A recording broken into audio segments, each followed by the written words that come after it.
আসলে পরিশ্রম মানুষকে কতটা সফল করে সেটা তোমাকে দেখলেই বোঝা যায়। কি নাম আপনার? রুহি।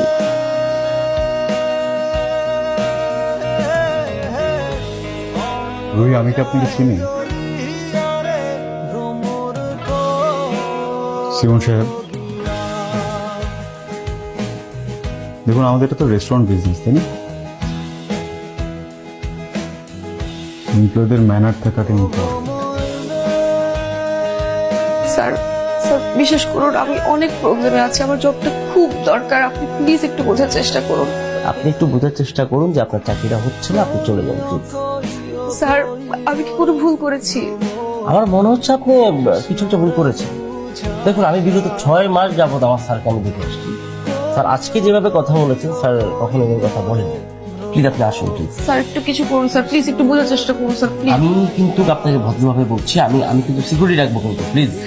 স্যার আমি সরি স্যার, আমার ভুল হয়ে গেছে, আমি অন্য কারোর সাথে আপনাকে মিলিয়ে ফেলেছি, আমি আপনাকে আসলে চিনতে পারিনি স্যার, আমি এটা কখনো করবো না স্যার, আমি সরি স্যার।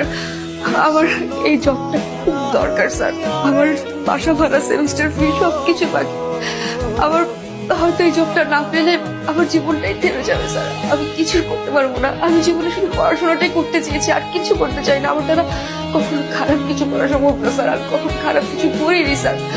স্যার আপনি আপনি যা বলবেন আমি সেভাবে চলবো, আপনি যা যা করতে বলবেন আমি তাই করবো, আমি কাজটা মন দিয়ে করবো স্যার। স্যার প্লিজ আমাকে জবটা দেন sir, please sir, please sir, please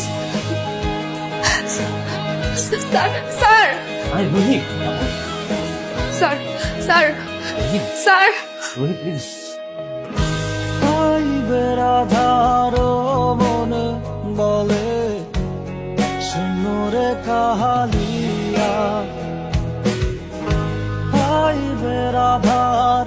আমি ওনাকে আগে থেকে চিনি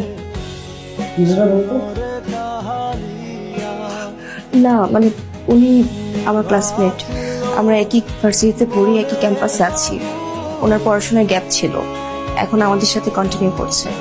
আর উনি যে আসলে এই রেস্টুরেন্টের মালিক এটা আমি জানতাম না। আমরাও আসলে জানতাম না। আর স্যার তো দেশের বাইরে ছিলেন, 6 মাস হয়েছে উনি দেশে আসছেন। ওনার বাবার আরো অনেক বিজনেস আছে, সব কিছু হচ্ছে এখন আমাদের স্যার।